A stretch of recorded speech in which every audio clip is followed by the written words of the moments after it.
Empiezo con una cuestión bibliográfica también. Ayer mencionábamos en la primera clase un artículo del padre Loafing, que se lo encuentran traducido al castellano, sin el aparato notas, pero traducido al castellano en el cuadernillo bíblico número 97 del Verbo Divino. Así que ahí pueden ver, se llama hubo o existió un movimiento deuteronomista, así se llama el capítulo ese. Ese cuadernillo bíblico recoge 3 trabajos del padre Loafing, algunos sobre la tradición sacerdotal y otros sobre la tradición deuteronomista, porque se trata las tradiciones del exilio, creo que se llama el cuadernillo bíblico, ¿verdad? O las tradiciones del Pentateuco, las tradiciones del Pentateuco, efectivamente. Y uno de esos 3 es este trabajo sobre la historia deuteronomista. Así que ahí se puede, me parece a mí una interesante analogía, porque no solo debe haber funcionado así con el libro del Deuteronomio, sino con otros libros bíblicos que representaban el punto de referencia para uno de los grupos religiosos del judaísmo naciente. Se entiende que a la vuelta del exilio, sobre todo, mucha gente haya querido proponer como estrategias de supervivencia para reconstruir la identidad comunitaria de los judíos a la vuelta del exilio, ¿no? Una vez que se ha disuelto el vínculo de unión que significaba el Estado, y hay que reconstruir a partir de otros puntos de referencia. Probablemente ha habido varias propuestas, ¿no? Entonces, estas propuestas de distintos grupos, distintas agrupaciones, quedan concretadas en un texto también, ¿no es cierto? Entonces ahí pueden haber surgido los grupos que están detrás de la tradición de Isaías, los que están detrás de la tradición de Jeremías, los que están detrás de la tradición de Ezequiel, y que se han expresado tanto en libros, digamos, versiones históricas, digamos, como el de narrativas, como el de Deuteronomio, como en tradiciones proféticas como Ezequiel, ¿no?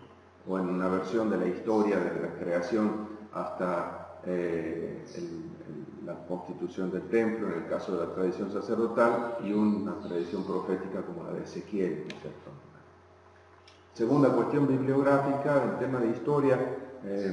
Saben ustedes que en los últimos 40 años, así, ha habido toda una convulsión en torno a la historia de Israel, en torno a las concepciones tradicionales de la historia de Israel, y han surgido como tendencias más minimalistas y más maximalistas en torno, sobre todo al origen de Israel, ¿no es cierto?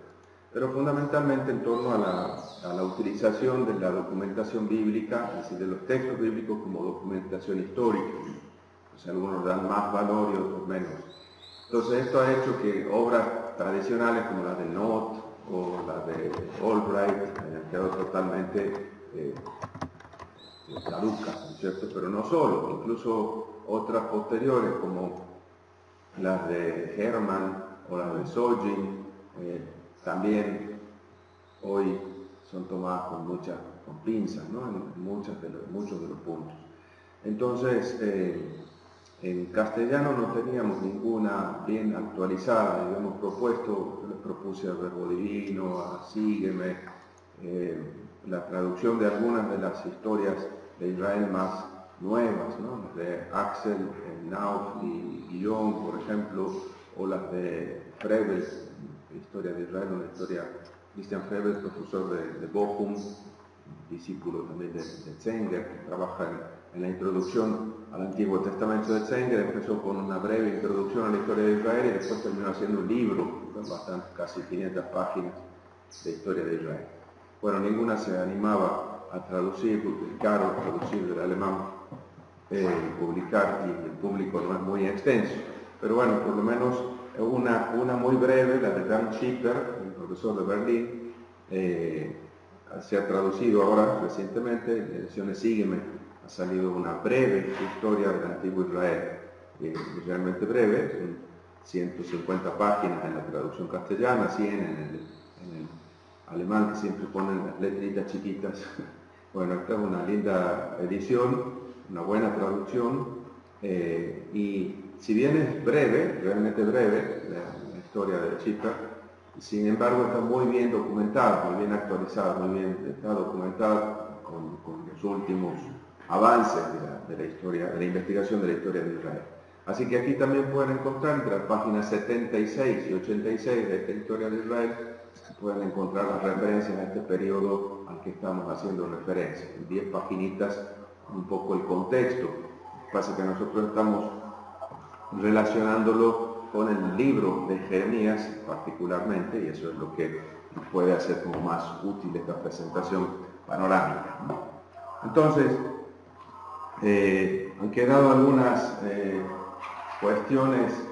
El último periodo, sobre todo de la historia de Jeremías, es el que queda ahora por ver, y es el Jeremías bajo el reinado de Sedecías, es decir, el último periodo de existencia del reino de Judá.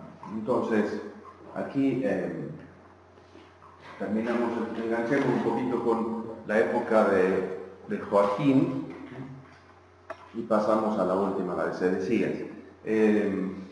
Hemos dicho que en la época esta de Joaquín es la época en la que peor la pasó quizás Jeremías, porque corresponde a un periodo particularmente oscuro, y sobre todo en el capítulo 7 al 20 del libro de Jeremías, ahí es donde habría que buscar la predicación de Jeremías en el tiempo de Joaquín.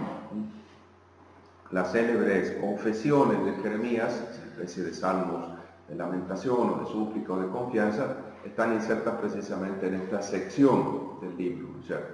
La sección de los capítulos 7 al 20. Capítulo 7 al 20.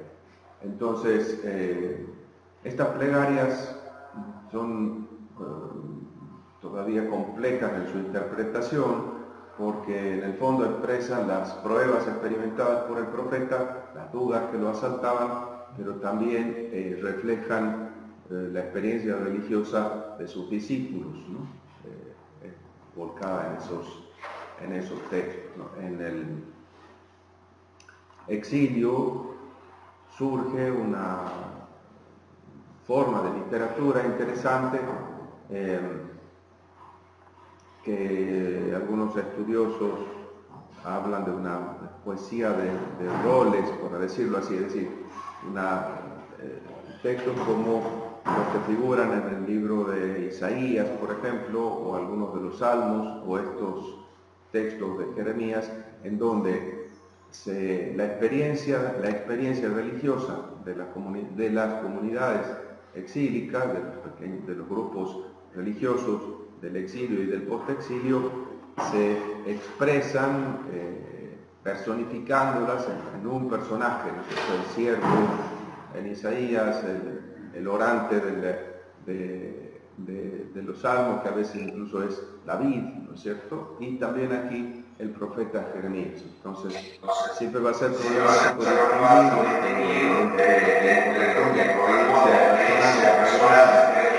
entonces, no queríamos un poco de relación de psicología, su experiencia religiosa, y lo que pertenece más bien a la experiencia religiosa de los grupos judíos del exilio y del postexilio. Entonces ahí trabajaríamos más en una sociología de la religión o una investigación de ese tipo. Estos poemas entonces dan lugar a esas dos posibles líneas de investigación. Vamos a hacer referencia más adelante a eso, pero ya lo dejamos pendiente. El último de los periodos entonces de la predicación, el penúltimo periodo, vamos a decir, de la predicación de Jeremías es la del tiempo de Sedecías. Los acontecimientos del 597 han dejado el país muy debilitado, muy dividido. En Jerusalén, Nabucodonosor ha impuesto un nuevo rey, Matanías, llamándole Sedecías. Se trata de otro hijo de Josías. Joacás era el hijo menor de Josías, este otro, Eliakim, era el hijo mayor de Josías. Bueno, ahora este otro es también de la misma mamá de Joacás, ¿no es cierto? El hermano del padre y madre, entonces, ¿no?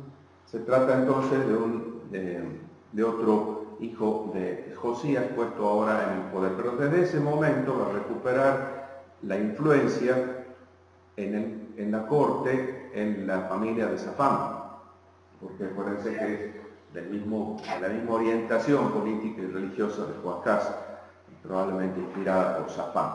El mismo Jeremías va a volver a ser consultado por el rey. Se decía que lo consulta con gusto, lo escucha con gusto a Jeremías.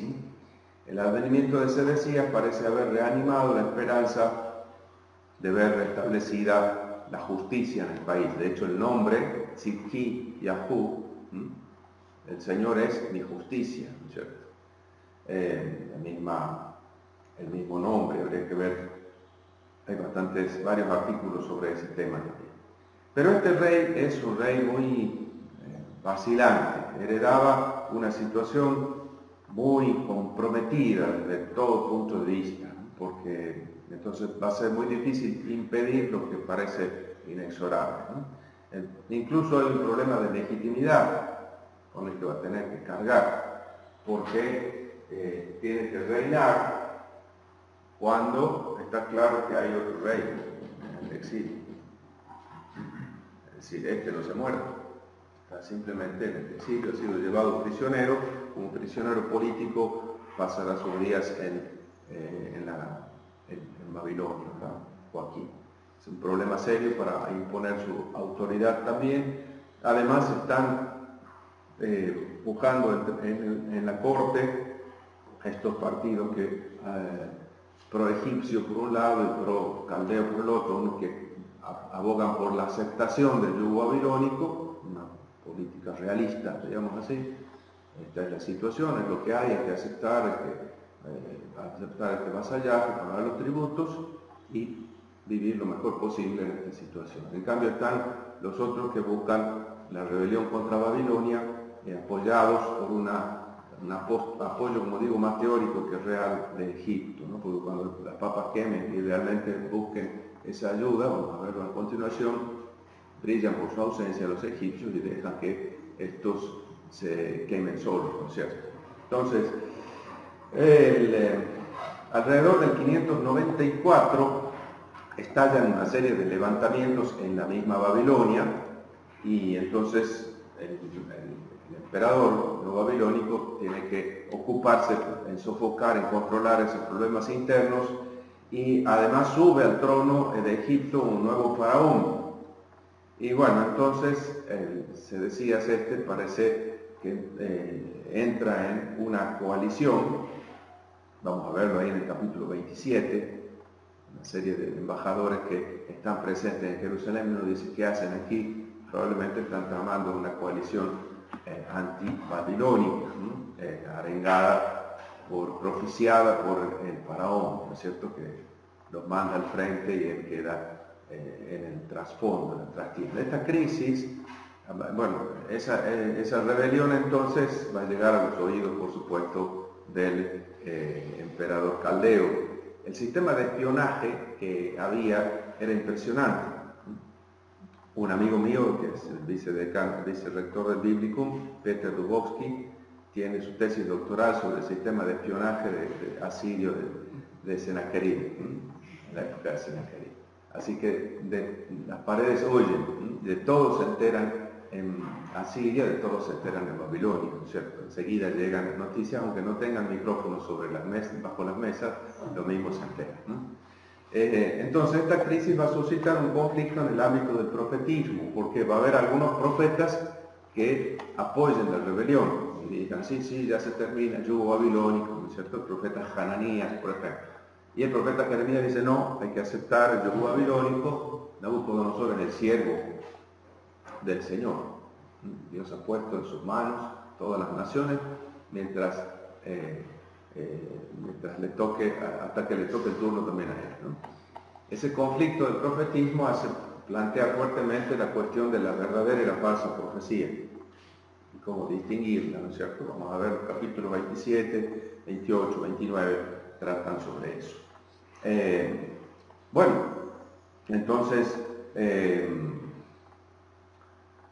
Jeremías sabe que los excesos pueden conducir a la catástrofe, es decir, levantar cabeza y querer rebelarse contra Babilonia, declarando de nuevo la independencia, puede ser muy peligroso. Babilonia es demasiado poderosa para que se pueda prever el éxito de una coalición de pequeños reinos de la zona del Levante meridional. La única actitud realista sigue siendo la de la sumisión, aceptar el yugo de Babilonia. Y ahí lo veremos en ese momento en el que se reúnen estos embajadores ahí en la cumbre de Jerusalén, en el capítulo 27, Jeremías se pasea con un yugo y dice: hay que aceptar el yugo del rey de Babilonia. Una acción simbólica de Jeremías. Vamos a verlo allí. Entonces, al contrario, para un profeta como Hananías, que era originario de Gabaón, la victoria ya parece inminente. Será quebrantado el yugo de Babilonia y no habrá que esperar más que 2 años para ver retornar a los exiliados que fueron junto con el rey Jeconías a Babilonia. Bueno, la reacción de Jeremías es muy enérgica. En el capítulo 28 es una profecía contra Hananías y demás. La dominación babilónica, por supuesto, no es definitiva, el mismo Jeremías lo dice, ¿no? Pero la hora no ha sonado todavía de la victoria sobre Babilonia. Si los exiliados son quienes tienen las llaves del futuro, porque eso lo dice en el capítulo 24, Jeremías dice: es verdad, en los exiliados está la esperanza del futuro, en los que están en Babilonia ahora, en estos judíos que fueron junto con Jeconías, pero no se puede prever un retorno cercano, próximo. Habrá que esperar. Y entonces les manda una carta, en el capítulo 29, una carta que Jeremías, aprovechando el viaje de uno de los diplomáticos estos, probablemente para llevar el tributo correspondiente, le dice: por favor, llévame esta cartita para los chicos de Babilonia, ¿no es cierto? Entonces, en esa carta del capítulo 29, Jeremías les invita a todos los exiliados en Babilonia a instalarse. Vamos a verlo, leerlo más detenidamente. Le dice: miren, muchachos, esto va para largo, entonces más vale que construyan casa, no se queden ahí en una carpita, edifiquen su casa, casen a sus hijos, tengan hijos, planten viñas, instálense porque va para largo, ¿sí? No se hagan ilusiones. Y trabajen por el bien de Babilonia. El bien del país donde están va a ser también el bien del país, el bien de ustedes. Por supuesto, eso es leído por los políticos locales como colaboración y un vendepatria, un traidor, bueno, todas esas cosas, ¿verdad? Esa es la interpretación de Jeremías 29. Los días de Judá están, sin embargo, contados. El futuro va a estar para ese grupo en Babilonia. A los comienzos del año 588, según parece, Nabucodonosor, que ya se ha enterado precisamente de la rebelión del rey de Judá junto con los otros reyes del entorno, ha enviado entonces sus tropas para sofocar la rebelión. Ni siquiera va personalmente, manda a su general, Nebuzaradan, que va a ser, incluso se va a instalar, ni siquiera va a instalar sus cuarteles en Jerusalén, se instala en Ribla. Entonces manda su general a Jerusalén, le pone sitio, dura como 1 año y medio el sitio, y Sedecías en ese momento de nuevo vuelve a consultarlo a Jeremías, ¿no? Sedecías va y viene en su cuestión, es decir, por un lado le inspira confianza, pero por otro lado les tiene mucho miedo a los otros políticos que presionan por otro lado. Entonces le consulta en secreto, le dice: no digas a nadie que yo te he consultado a Jeremías, ¿cierto? Lo vamos a ver en los textos, capítulo 21 y capítulo 34. Las relaciones entre Jeremías y Sedecías son muy complejas, ¿no? Pero el rey se va a mostrar incapaz incluso de defenderlo, el profeta. Lo querría escuchar, lo reconoce como auténtico profeta, pero no se anima ni siquiera a defenderlo, lo entrega en manos de sus enemigos, incluso que lo meten preso, lo meten en una cisterna, lo ponen en el patio de la guardia. El pobre Jeremías está ahí de la seca a la meca, ¿no? A los ojos de muchos, Jeremías pasa por ser un derrotista, un colaboracionista, se vuelve sospechoso, ¿no? Por eso cuando lo ven salir de Jerusalén, cuando cuenta él que en pleno sitio de Jerusalén se va a hacer ese documento de compra del campo de su tío Salud, que tiene que, bueno, ya piensa en esto, se han pasado los enemigos, va a pasar la información, en fin. Entonces vive en su propia persona, en carne propia, la tragedia de la nación. El cese del asedio por parte de los caldeos hace que algunos se hagan ilusión, pero él dice, no se haga ninguna ilusión, capítulo 37. Es solamente temporal, ¿no es cierto? El episodio vivido en torno a la liberación de los esclavos, capítulo 34, yo hacía alusión ayer a eso, ¿no es cierto? Se cumple la ley del deror, de la manumisión, que tendrían que haber cumplido cada 7 años. Bueno, ahora que están sitiados, cumplen con ello, pero al tiempito, cuando ven que afloja el asedio, vuelven de nuevo a tomarlos a los esclavos, ¿no? Ahí se muestra la inconstancia terrible del pueblo, ¿no? Entonces, según el capítulo 37, versículos 3 al 10, estamos ahí en el sitio de Jerusalén, aflojando un poquito. Así dice el Señor Dios de Israel, al rey de Judá, que los envió hasta mí para consultarme, le deberé responder así: el ejército del faraón que está saliendo a ayudarlos se va a volver a su país. Entonces los caldeos volverán a atacar la ciudad, la tomarán y le prenderán fuego. Así que así dice el Señor, no se hagan ilusiones pensando, los caldeos seguramente se marcharán lejos de nosotros. Ellos no se marcharán. Aunque ustedes derrotaran a todo el ejército de los caldeos que los están atacando y a ellos no les quedaran más que unos cuantos heridos, cada uno en su tienda de campaña, estos se levantarían para prenderle fuego a esta ciudad. No se hagan ilusiones. Entonces, bueno, decíamos, según Jeremías 32, el profeta se va a su pueblo de Anatot para ejercer un derecho de compra sobre un campo de su tío Salum, pero es arrestado. En un primer momento es puesto preso en la casa del escriba Jonatán, después es trasladado al patio de la prisión, lo meten incluso dentro de una cisterna. Bueno, la palabra de Jeremías suena peligrosa entonces a los oídos del rey, que va a consultarlo en secreto, ¿no? 27:16.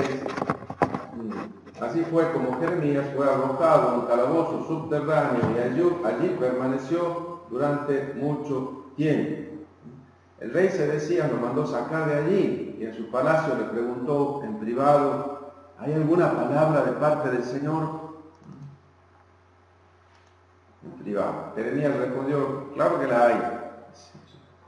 Y añadió: serás entregado en poder del rey de Babilonia.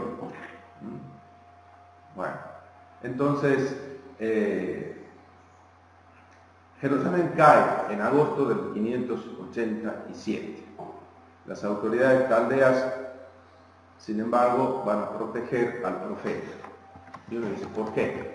Pero estaban informados de cuál era la prédica del profeta, probablemente es perfectamente plausible, ¿cierto? Capítulo 39, versículo 11, dice que Nabucodonosor, rey de Babilonia, había dado a Nebuzaradan, jefe de la escolta, esta orden respecto a Jeremías: tómalo bajo tu custodia, pero no le hagas ningún mal, más bien actúa con él conforme a lo que él te indique. El soberano caldeo manda proteger a Jeremías, y porque su predicación es favorable a su política. Te está invitando, nos conviene que la gente lo escuche, ¿no? Bueno, entonces, del versículo 11 al 14, 39, 12 al 14.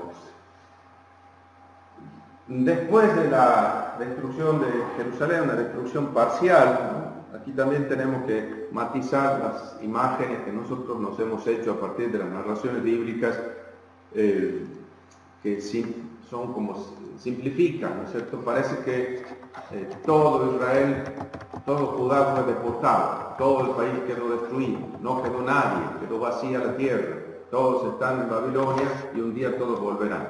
Bueno, no es tan así. Fueron desterrados algunos, e incluso las cifras que da la misma Biblia acerca de los desterrados es interesante, no es una deportación masiva, deportan a la clase dirigente, a los ricos, poderosos y sabios, en fin, y queda la gente sencilla, dice el mismo texto, ¿no? Eso lo vamos a leer a continuación en estos días. Lo otro es como un teologúmeno que tenemos, ¿no es cierto? Y además, esa versión, digamos, toda la tierra quedó vacía, todo Israel, todo Judá está en el exilio, es la versión de los que están en el exilio, que ven la tierra vacía, vacía de ellos, porque no está, ¿no es cierto? Entonces hay que leer desde qué punto de vista están escritos cada uno de los textos para entenderlo y matizarlos, complementándolos con los otros textos, ¿no es cierto? Bueno, se hace difícil seguir los pasos de Jeremías después del 587, pero ahí dice en 39:14, mandaron sacar a Jeremías del patio de la guardia y se lo confiaron a Godolías, hijo de Ahicam y nieto de Safán, para que lo llevara a su casa, y así Jeremías vivió en medio de su pueblo, en medio de la gente, custodiado por Godolías, que ha sido nombrado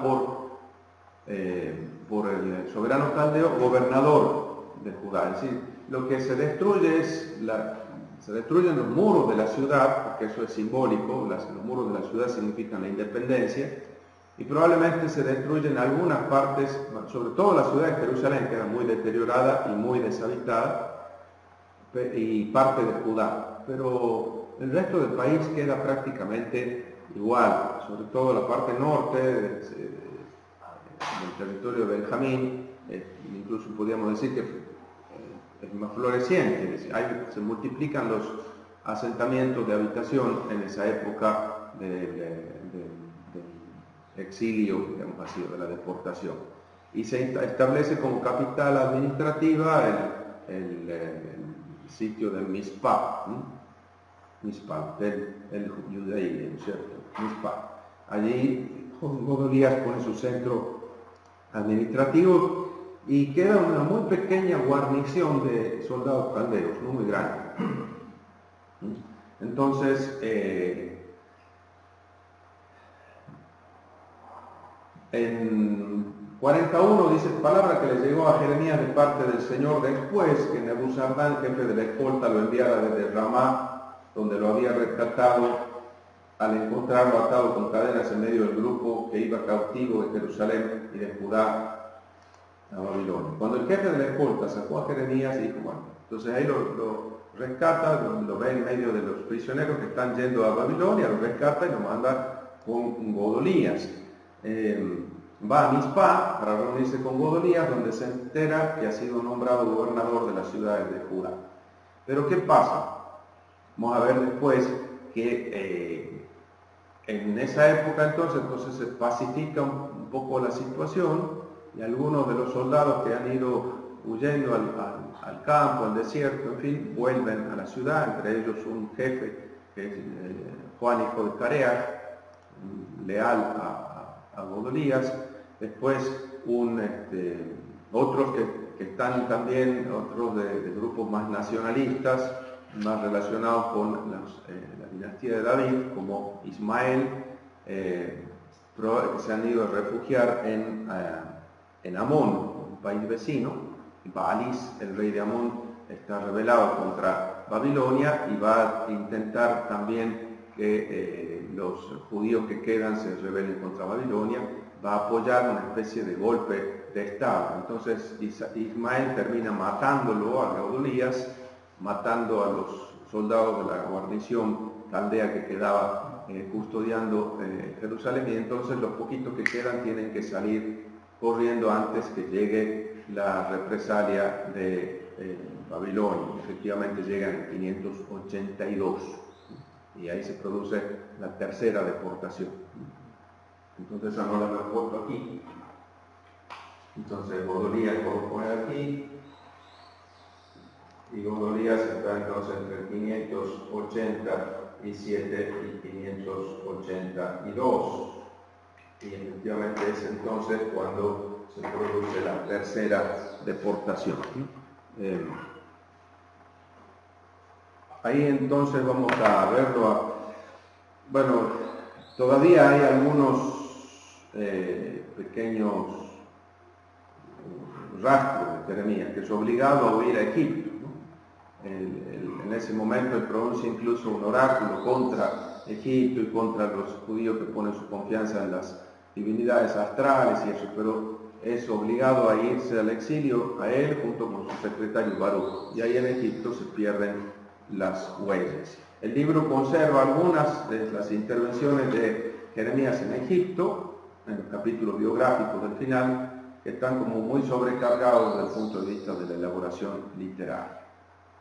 Bueno, aquí entonces, como ven, reconstruir el cuadro histórico de la vida de Jeremías exige una serie de operaciones bastante complejas en el trabajo del libro. Interrogando en primer lugar el texto bíblico, va a salir una información bastante sólida, como la indicación, por ejemplo, del inicio del reino de Joaquín, el 26.1, una serie de datos que nosotros podemos recabar desde el mismo texto bíblico, pero hay que hacer una serie de operaciones que no están, el texto no está ordenado según un orden cronológico, ¿no es cierto?, el texto del libro. Ahí, por supuesto, conviene tener mucha precaución en el uso de los textos, ¿no es cierto? Pero, por ejemplo, ese 26.1 da un anclaje bien preciso para la predicación de ese momento, que es bajo el reinado de Joaquín. 27.1, por ejemplo, también tiene una indicación sobre las fechas. Pero por supuesto hay que ampliar esta información que da el libro con la que conseguimos de los datos extrabíblicos, las crónicas de Babilonia, por ejemplo, que dan informaciones también preciosas, que también hay que tomar con pinzas, porque no solo la Biblia tiene su punto de vista y da una información sesgada.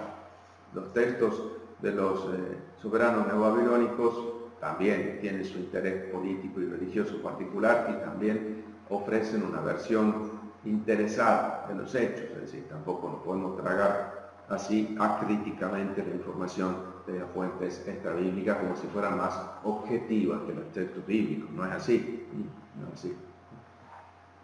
Entonces, no hay que olvidar que entonces las inscripciones en paleohebreo que se han ido sacando a la luz a lo largo de los tiempos. Hay colecciones interesantísimas que han hecho estos alemanes que siempre reúnen un montón de fuentes importantes para la historiografía. Hay una colección en 3 tomos de estas inscripciones paleohebreas de la época, ¿no? Hay una serie de ostras en Lajish también, esos pequeños fragmentos de cerámica en los que hay notas e inscripciones que también sirven, ¿no? Bueno, eso en cuanto al cuadro histórico. De esta manera nosotros podemos tener un panorama de los distintos momentos a través del ministerio de Jeremías, y de algún modo ustedes lo tienen resumido en esa hojita que dice historia de la redacción del libro de Jeremías, pero en la primera parte dice tiempo de Joaquín, tiempo de Sedecías, tiempo de la caída de Jerusalén, ¿no? Hay como varios periodos del ministerio de Jeremías, que es lo que hemos intentado hacer en este primer día, digamos, de estudio del libro, es decir, establecer los distintos periodos del ministerio de Jeremías, ¿no? Partiendo entonces de la persona histórica de Jeremías, lo que él hizo, lo que él dijo, ese sería como el punto de partida. De ahí vamos ahora nosotros a fijar nuestra atención en el libro. Por supuesto que ya tenemos este trasfondo y me he sentido obligado a hacer esto porque quizás no estamos tan acostumbrados al estudio de la historia de Israel, entonces nos sirven estos datos para poder interpretar, si no íbamos a tener que estar permanentemente volviendo atrás en ese sentido. Bueno, yendo entonces al libro de Jeremías, ustedes tienen ahí otro Otra fichita también les he mandado que dice estructura del libro de Jeremías. Pero nosotros vamos a ver las indicaciones que el mismo libro nos ofrece de una cierta estructura. A ver qué indicaciones, porque un libro tiene siempre un texto y tiene también tiene una serie de paratextos, que son textos que indican la forma de leer el texto. Lo que nosotros, por ejemplo, conocemos más comúnmente como paratextos son los títulos. Un título no forma parte del texto propiamente, sino que es una indicación de cómo leer el texto, es una indicación de qué es lo que voy a encontrar en ese texto. Entonces son paratextos. El libro de Jeremías tiene una serie de paratextos que nos ayudan a leerlo tal como el autor o redactor ha querido que lo leyésemos. Vamos a empezar entonces en el capítulo primero.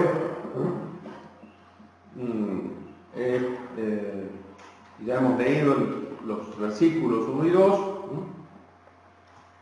y allí la palabra del Señor llegó en tiempos de Josías, hijo de Amós, rey de Judá. Fíjense, un conjunto de capítulos que va del 1 al 25, es probablemente la primera edición del libro. Aquí se encontraría como los textos que pertenecieron a una primera redacción del libro, elaborada por personas vinculadas a la tradición deuteronomista. Es una recopilación de palabras de Jeremías, dice 1:1, palabras de Jeremías, que le llegaron de parte del Señor. Fíjense que dice en el versículo 1 palabras de Jeremías y en el versículo 2 palabras del Señor. La palabra del Señor que le llegó a Jeremías. Es interesante ese reconocimiento porque hay una alternancia en el título, ¿no? Palabra del Señor que le llegó a Jeremías o palabra de Jeremías de parte del Señor. En la traducción de los 70 dice palabras del Señor que le llegaron a Jeremías, y aquí palabra de Jeremías. En ese cambio de título se muestra también ya la conciencia de que de la inspiración de la palabra profética, ¿no? Es decir, esta palabra del profeta es al mismo tiempo la palabra del Señor. Los límites del libro empiezan diciendo desde el año 13º del reinado de Josías, 627, y dice hasta el tiempo de Joaquín, hijo de Josías, rey de Judá, hasta fines del año 11º de Sedecías, hijo de Josías, rey de Judá, hasta la deportación de Jerusalén en el 5º mes. Sin embargo, nosotros encontramos también la indicación en 25:3 que dice, habla del año quinto del año 13º del reinado de Josías hasta el año 605. Dice el 25:1, ese es el capítulo final de la primera versión, digamos, del libro. Palabra que le llegó a Jeremías acerca de todo el pueblo de Judá en el año 4 de Joaquín, hijo de Josías, rey de Judá. Era el primer año de Nabucodonosor, rey de Babilonia. Entonces, año cuarto de Joaquín, 609 menos 4, 605. Es el primer año del reinado de Nabucodonosor, sucesor de su papá Nabopolassar. Esto fue lo que dijo el profeta Jeremías acerca de toda la gente de Judá. Otras indicaciones que encontramos en el libro. Esta parte de capítulos 1 al 25 incluye oráculos contra Israel y unas cuantas breves narraciones en primera persona que están más bien en función de la descripción de acciones simbólicas, ¿no? Por ejemplo, el 13, 1 al 14, 18, 1 al 17, son relatos en primera persona, es decir, él cuenta lo que le ha sucedido, pero cuenta en función de las acciones simbólicas que realiza, ¿no? O de la interpretación de ciertas acciones. Por ejemplo, en el capítulo 18, cuando va a visitar el taller del alfarero, no es una acción simbólica que él realice, sino una acción que él ve como simbólica y que la interpreta, la acción del alfarero. Hay una serie después de la introducción, 1, 2, hay una serie de indicaciones que nosotros podemos encontrar en las formulaciones iniciales. Por ejemplo, en 7.1, tiene otro paratexto, digamos así, otra indicación, palabra que llegó a Jeremías de parte del Señor, y así. En 7.1, en 11.1, en 21.1 y en 25.1 tienen esta misma fórmula inicial. Eso significa que hay como un título, es decir, hay una nueva sección que se inicia en ese punto. Así podemos identificar 5 secciones.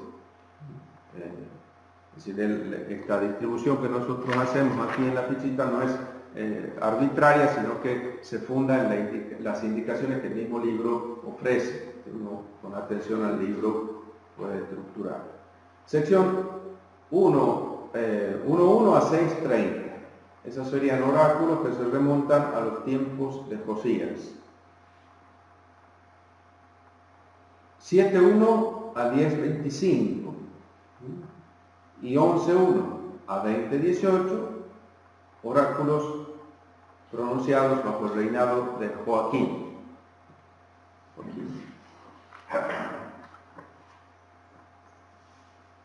21.1 a 24.10, oráculos contra reyes y profetas. Y 25.1 y siguientes, 1 al 38 podríamos decir, o 1 al 13a, más precisamente, un discurso conclusivo. Vamos a ver por qué lo del 13a.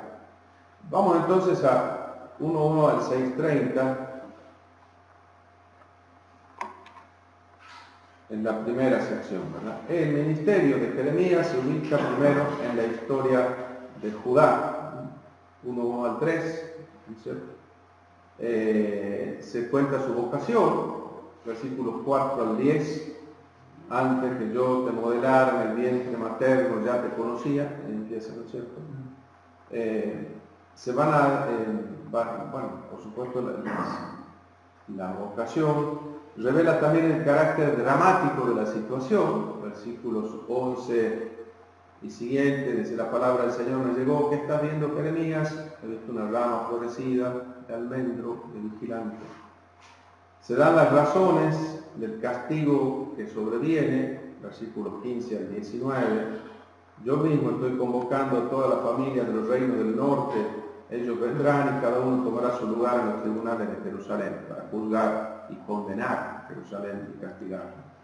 Y se van a adelantar los temas que se van a desarrollar en el libro.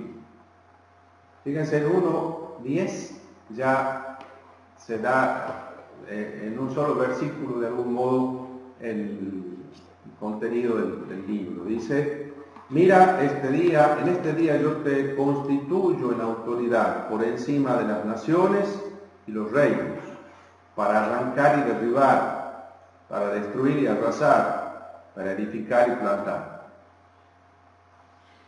Con estos verbos sintetiza el contenido del mensaje de Jeremías. Se va a repetir en varias ocasiones, sobre todo en esta es la introducción, probablemente como hace uno en todo libro que uno escribe, o cuando uno escribe la introducción es lo último que redacta, ¿verdad? Y recoge en realidad el contenido del resto. Bueno, esto va a aparecer, por ejemplo, en el capítulo 18, que probablemente es el origen de esta frase. Arrancar, derribar, destruir, arrasar, edificar y plantar. Sí, son acciones contrarias, ¿verdad? Pero 4 negativas, 2 positivas, ¿no? Está como desequilibrado el asunto, ¿no? Arrancar y derribar, destruir y arrasar, edificar y plantar, ¿no? Entonces, bueno, entonces ahí tenemos la concepción en el núcleo, el inicio de esta predicación. Las características principales de la misión de Jeremías que van a marcar también momentos importantes de la experiencia profética. Probablemente entonces en 2.1 a 6.30 decíamos, probablemente tenemos el núcleo más antiguo de los oráculos del profeta, los primeros tiempos. Oráculos dirigidos sobre todo a recuperar a los habitantes del Israel del norte, de esos territorios que se habrían podido volver a ocupar en la época de Josías, aprovechando el declinar del imperio asirio. Junto a otros que son bastante posteriores y que evidencian una más cercana amenaza babilónica, los capítulos 4, 5 y 6, ya se siente la influencia de la amenaza aldea. Solo en un tiempo muy posterior, en virtud de la verificación de los desastres anunciados por el profeta, la gente va a poder reconocer en las palabras de Jeremías la palabra del Señor. Tenía razón el hombre, ¿cierto?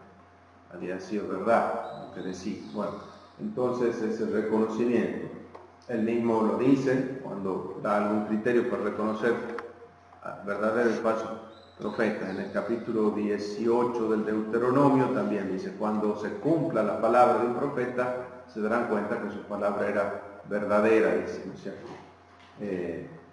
Bueno, en 1.3, en 1.1 al 3, esa primera indicación, la referencia al profeta y al periodo de su actividad, se nota la mano de un redactor que ha querido sincronizar la actividad y la predicación del profeta con la cronología de la historia deuteronomista.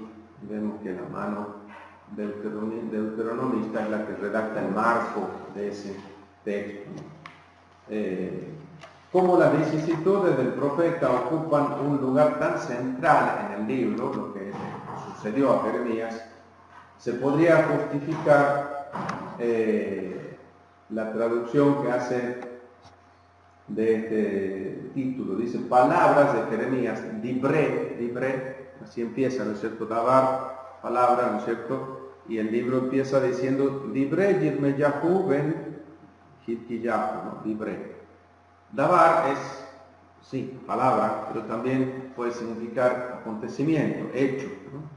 Entonces, se puede traducir tranquilamente el título, palabras de Jeremías, hijo de Jeremías, y se puede traducir también como hechos de la vida de Jeremías, hijo de Jeremías, ¿no es cierto? Como también se encuentra, ¿no? O historia de Jeremías, si quiere. No habría problema en traducirlo así, porque efectivamente el libro contiene también estas narraciones que pintan al profeta como modelo creyente y portador de la palabra del Señor. Para seguir el libro de los acontecimientos, a veces hemos tenido que modificar el orden de los capítulos, como hemos visto hace rato. El estudio literario del libro ahora va a permitir imaginar los cambios que han caracterizado las distintas fases de producción del libro. No se han determinado todavía con certeza los principios que guían la redacción global del libro, la composición final, y tampoco el tenor exacto de los distintos de las distintas ediciones. Pero bueno, sí que es interesante ir leyendo el texto. Las grandes divisiones son estas que hemos mencionado, 1 al 25, 26 al 45, 46 al 51 y el 52. Entonces, 1 al 25 contiene relatos biográficos que también, los oráculos de profecía, 1 al 25, dirigidos a Israel y a Judá. 26 al 45, estos relatos biográficos, es decir, que presentan casi una vida de Jeremías, probablemente redactada por sus discípulos. De hecho, 26 al 45 termina con un oráculo a su discípulo principal, el escriba Baruch, que probablemente es el encargado de esa redacción de la vida de su padre Jeremías, vida de nuestro padre Jeremías, y precisamente por eso termina con ese brevísimo capítulo 45, que casi la firma de de su redactor, porque es un oráculo dirigido a él, ¿cierto? Un oráculo que le promete la salvación. Los capítulos 46 al 51 contienen los oráculos contra las naciones. Es un género literario común a los libros proféticos y que, como hemos dicho en la introducción, probablemente estaban ubicados inmediatamente después de los oráculos contra Israel y Judá. En la versión original, de hecho, así aparecen en los 70, ¿no es cierto?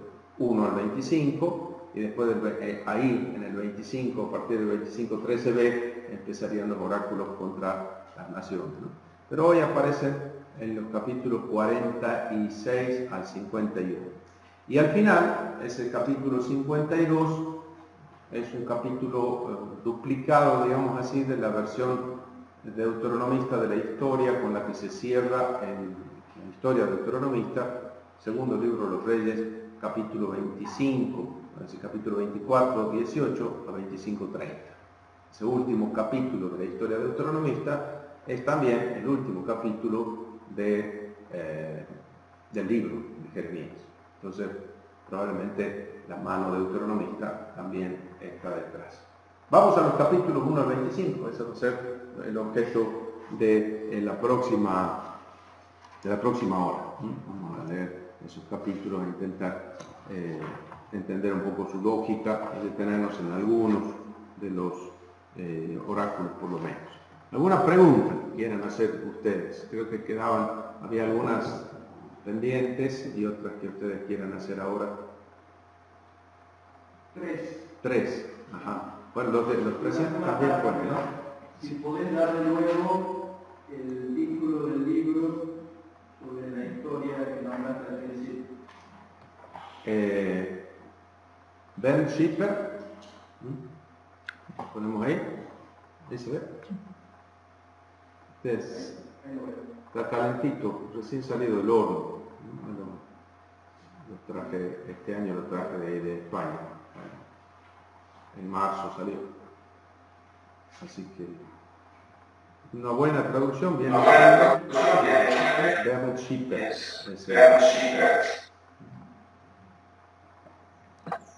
Más cosas.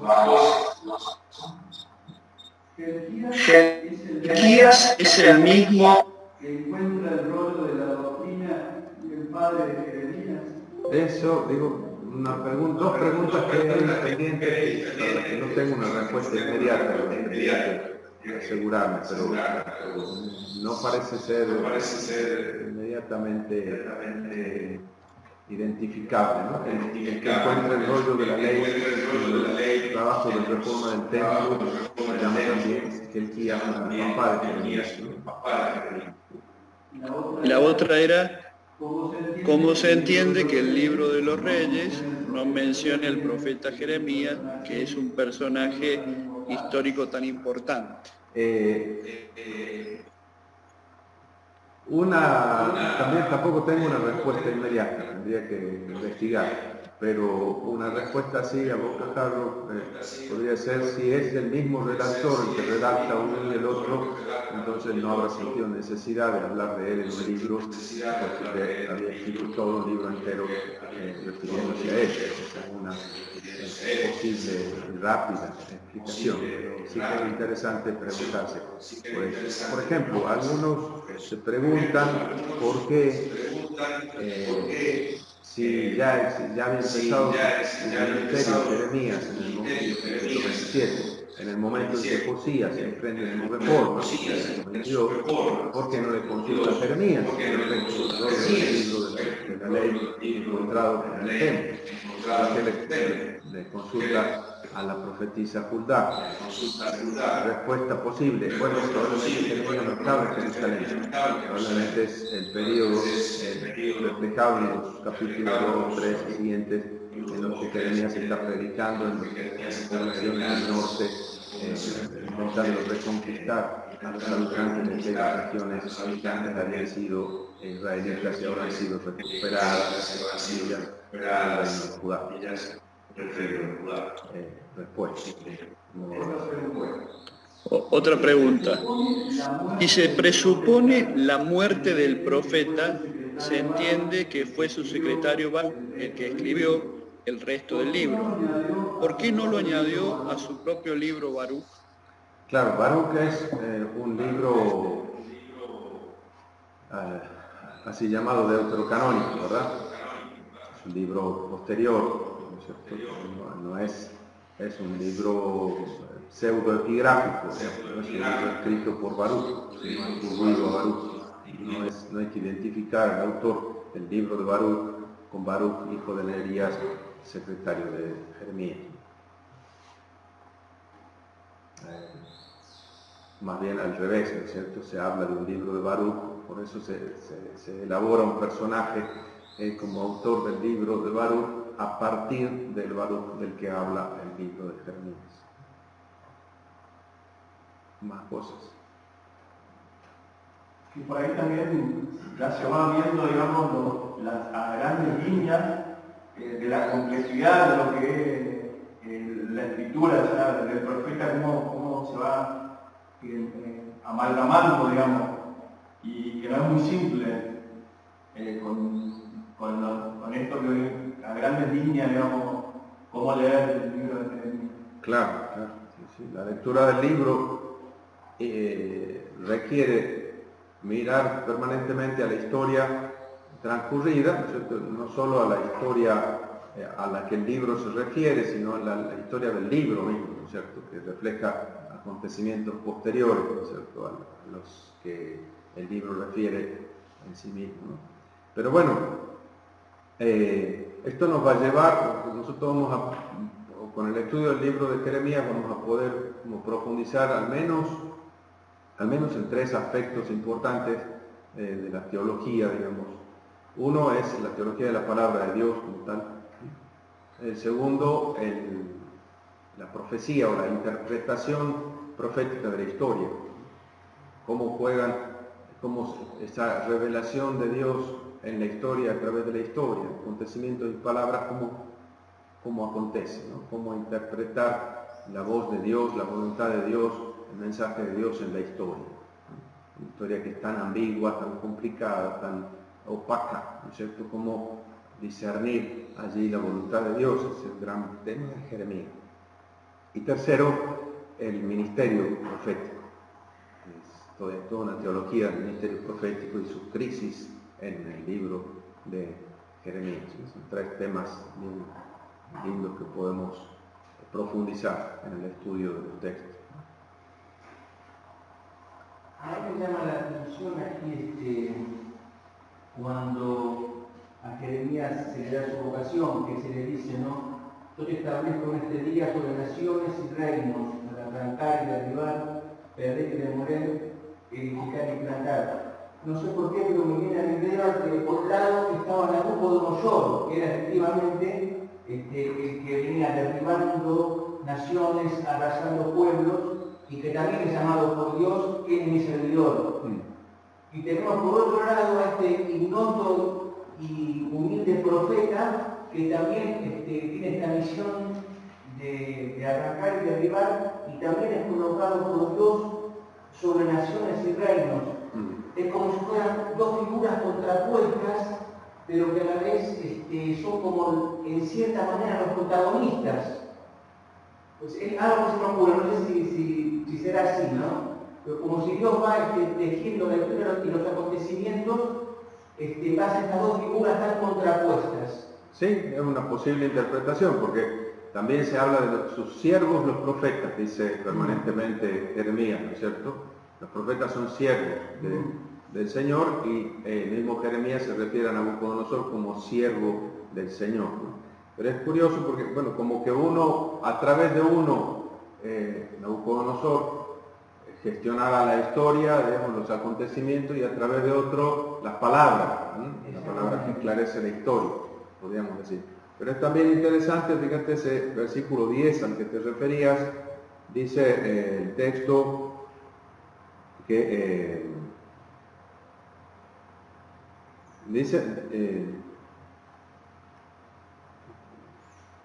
usa la misma expresión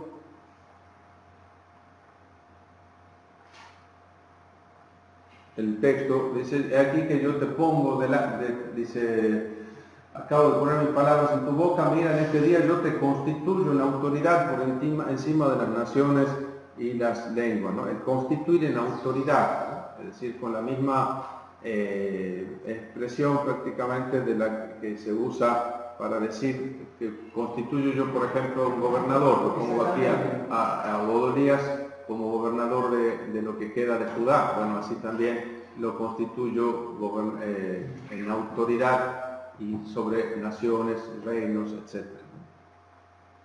Es interesante, ese 1.10. Muy bien, podemos hacer una pausa.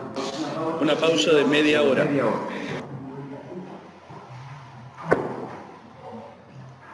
Y ya me he hecho frío.